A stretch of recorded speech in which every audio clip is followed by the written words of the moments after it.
Olá pessoal, sejam todos muito bem-vindos. É fantástico ver uma plateia tão cheia e interessada hoje.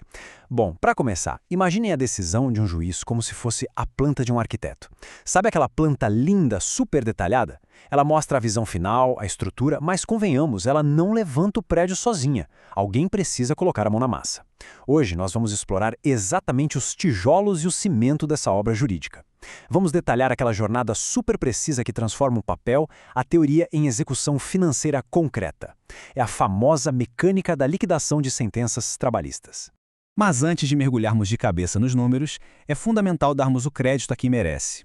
Todo este material, a pesquisa profunda e a análise que vamos destrinchar juntos neste nosso encontro foram exaustivamente compilados por um verdadeiro especialista, o contador, economista, financista e matemático Ernesto Marques de Souza. Ele fez um trabalho fenomenal, pesquisando a fundo nos manuais dos tribunais regionais, na nossa boa e velha CLT e nos grandes livros do direito do trabalho. Toda a base sólida do que veremos aqui veio dessa pesquisa incrível dele. Certo, mas afinal de contas, o que é a liquidação? Vamos usar outra imagem mental. Pensem nela como uma ponte. Literalmente uma ponte. É aquele capítulo preparatório, o elo vital que conecta uma sentença legal, que muitas vezes é abstrata e declaratória, à sua execução no mundo real. O grande objetivo aqui é, de forma muito estrita, quantificar a condenação. A ideia não é, de jeito nenhum, reabrir discussões ou debater o mérito da causa novamente. A missão é simplesmente traduzir o direito que já foi reconhecido em números frios e exatos. Então, qual é a nossa rota de hoje? Bem direta. Ponto 1. Introdução à liquidação. Ponto 2. Modalidades de liquidação. Ponto 3. A estrutura do cálculo em si. 4. Os critérios matemáticos, que é onde a mágica acontece. 5. A importantíssima conversão de tempo centesimal. E, por fim, o ponto 6. Nossa recapitulação e conclusão para amarrar tudo. Vamos direto ao primeiro tópico. Introdução à liquidação. O coração da liquidação é a regra de ouro que não pode ser quebrada, é o princípio da inalterabilidade da sentença. Como o artigo 879 da CLT deixa claríssimo, o cálculo não pode dar um passo além, nem ficar um centavo aquém do que o juiz determinou. A fidelidade tem que ser absoluta. Só que notem um detalhe fascinante. Alguns elementos são implícitos, por exemplo, a correção monetária e os juros de mora. Eles devem entrar na conta, mesmo que, lá atrás na petição inicial, ninguém tenha lembrado de pedir. Ah, e claro, as contribuições previdenciárias são obrigatórias por lei. Não existe margem para deixá-las de fora. Seguindo em frente, tópico 2, modalidades de liquidação. A lei nos oferece 3 caminhos principais nesta etapa. O primeiro é a liquidação por cálculo. É a mais comum, super simples e direta, usada quando não há fatos novos para provar. O segundo caminho é por arbitramento. Esse entra em cena quando a natureza do que foi decidido exige uma avaliação de um perito especialista para chegar a um valor justo. E o terceiro, que é o procedimento comum, é a liquidação por artigos. Essa modalidade é bem interessante. Ela acontece quando sabemos que o direito existe, mas o tamanho dele ainda é um mistério e depende da prova de um fato novo. A pesquisa do Ernesto traz um exemplo maravilhoso. Imaginem um jornalista que ganhou direito a horas extras por cobrir partidas de futebol. O juiz já disse, sim, o direito existe, mas quais foram os dias exatos e os horários desses jogos? Isso as partes ainda precisam provar justamente nesta fase para que a conta finalmente possa fechar. Avançando para o nosso terceiro tópico, a estrutura do cálculo. Se observarmos os provimentos gerais da Justiça do Trabalho, eles são cristalinos sobre o que não pode faltar na estrutura de um bom cálculo. Primeiro, temos o principal, o montante das verbas deferidas. Em cima disso, adicionamos a correção monetária e os juros de mora.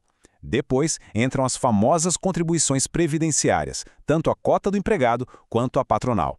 E não para por aí, temos que incluir o imposto de renda, o FGTS que precisa ser depositado e, fechando a conta, as despesas processuais que envolvem custas e honorários de peritos ou advogados. A regra é clara, tudo isso precisa estar completamente visível e discriminado. E isso nos leva diretamente à diferença entre as formas de apresentar todos esses números. De um lado, temos a memória de cálculo. Pensem nela como um raio-x. É granular, detalha mês a mês, mostra as bases de cálculo dos impostos, exibe os juros individualizados. É a prova matemática, passo a passo. Do outro lado, temos o resumo geral. Esse é o fechamento de caixa, a visão macro. Ele traz os totais líquidos, permitindo que o juiz e as partes batam o olho e entendam na hora quem deve quanto a quem. Resumindo a ópera, ambos os documentos são indispensáveis para garantir a transparência do processo legal. Chegamos agora a uma parte fascinante da nossa explanação, a seção 4, Critérios Matemáticos. Pessoal, a regra de ouro da matemática financeira no direito do trabalho é a seguinte: para acumular variação, nós nunca, jamais, podemos simplesmente pegar porcentagens soltas e sair somando. Fazer isso gera um erro grosseiro. Nós obrigatoriamente precisamos transformá-las em números índices. Como se faz isso? É simples. Dividimos o percentual por 100 e somamos 1. Por exemplo, 20% vira um índice 1,2. Uma taxa quebrada de 2,61% se transforma no índice 1,0261. E 150% vira 2,5. É usar esse número índice que garante que a conta seja feita corretamente, sem distorcer o valor final da sentença. E como a gente aplica isso na prática? Vamos olhar para o IPCAE, um índice de inflação super comum. Digamos que em setembro de 2015 a inflação foi uma, em outubro foi outra. Nós não somamos esses percentuais, de forma alguma. Nós pegamos cada um desses números índices que acabamos de aprender a montar e multiplicamos um pelo outro. Para achar a inflação acumulada de um semestre inteiro, a gente faz uma multiplicação em cadeia de todos esses fatores. Essa é literalmente a única forma matemática correta de preservar o verdadeiro poder de compra do trabalhador, de acordo com o que a lei manda. Mas e aqui tem um ponto de atenção fortíssimo. É absolutamente crucial entender quando não se deve multiplicar, para não cair numa armadilha jurídica enorme. Prestem bem atenção. Enquanto os índices de inflação, como o INPC e IPCAE, são sempre acumulados por multiplicação, a taxa Selic e os juros de mora peabalistas têm uma regra diametralmente oposta. Eles devem ser apenas somados. Conta demais. Simples assim. Se a gente multiplicar os juros de mora mês a mês, estaremos praticando anatocismo, que é a famosa e terrível cobrança de juros sobre juros. Isso é expressamente proibido no nosso direito trabalhista. Para juros, o cálculo é linear, é simples. Vamos para a seção 5, um tema que gera muita dor de cabeça em quem não domina a mecânica: a conversão de tempo centesimal. Na prática, existe um conflito histórico, um verdadeiro choque de sistemas entre o relógio de pulso e a planilha do Excel. O nosso relógio trabalha no sistema sexagesimal. 1 hora tem 60 minutos e a gente separa isso com 2 pontos. Por exemplo, 1h30 é 2 pontos 30. Agora, os computadores, os sistemas de folha de pagamento e as planilhas financeiras usam um sistema centesimal. Eles dividem a hora em 100 frações e separam com uma vírgula. Então, na planilha, aquela mesma 1h30 se escreve 1,50. Tentar jogar a hora do relógio direto numa fórmula financeira, sem converter, causa um colapso imediato nos valores. Então, como resolvemos isso de forma definitiva e correta? A fórmula destacada pela pesquisa é a prova de falhas. Passo 1. Você isola apenas os minutos que estão marcados no cartão de ponto ou no relógio. Esquece as horas inteiras por um momento. Passo 2. Divide esses minutos por 60. Passo 3. Pega esse resultado, que vai ser um número decimal, e soma de volta com aquelas horas inteiras que você tinha reservado no início. É um processo lógico e muito direto.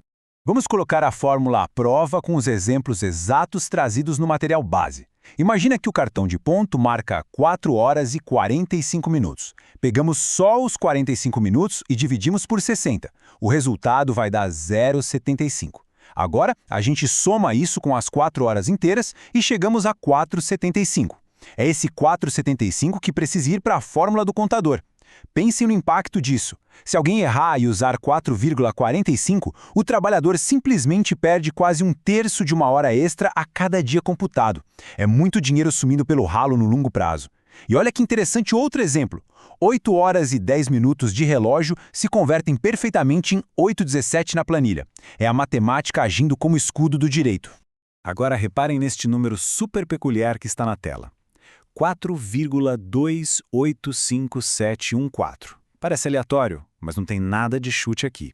Esse fator representa a quantidade exata, matematicamente falando, de semanas que cabem dentro de um mês comercial padrão de 30 dias. É o resultado cristalino de simplesmente dividir 30 por 7. E por que esse fator é tão vital? Porque nós usamos como um multiplicador poderoso para transformar qualquer valor semanal numa média mensal redondinha, perfeita e totalmente defensável na justiça. Funciona assim. Se um funcionário faz 5 horas extras fixas toda semana, é só multiplicar 5 por esse fator mágico e descobrimos que, na verdade, ele faz exatamente 21,43 horas extras no mês. Se a questão for dinheiro e o salário for de R$ 180 por semana, aplica o fator e chegamos aos exatos R$ 771,43 mensais. Isso traz uma eficiência técnica e uma precisão absolutas para o cálculo. E assim, chegamos à nossa reta final. Seção 6, recapitulação e conclusão. Para garantir que não fique nenhuma ponta solta, vamos amarrar os conceitos principais. A liquidação existe com um único propósito técnico: quantificar a sentença, sem criar e sem retirar direitos. Descobrimos que, para corrigir valores financeiros, as porcentagens de inflação obrigatoriamente viram números índices, que a gente multiplica em cadeia. Mas, quando o assunto é juros de mora ou Selic, a regra inverte. A gente apenas soma, para evitar o crime dos juros compostos.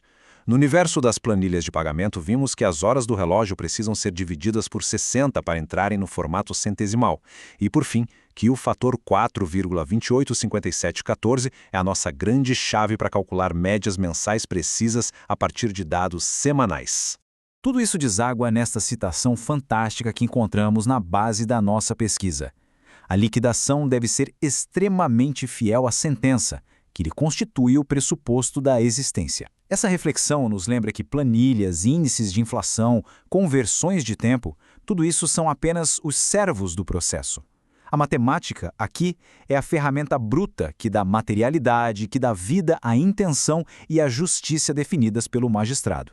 E é por isso que encerramos nossa apresentação de hoje deixando uma provocação crucial, que serve para todo e qualquer profissional da área. Pensem bem, os cálculos estruturados do dia a dia refletem com total e absoluta fidelidade o que é justo ou estão, aos poucos, compondo e acumulando erros silenciosos? Lembrem-se, a precisão matemática nessa etapa não é só um capricho técnico, ela é a garantia definitiva de que a justiça, de fato, saia do papel. Muito obrigado a todos pela presença maciça e pela atenção focada até o último minuto. Um excelente trabalho a todos.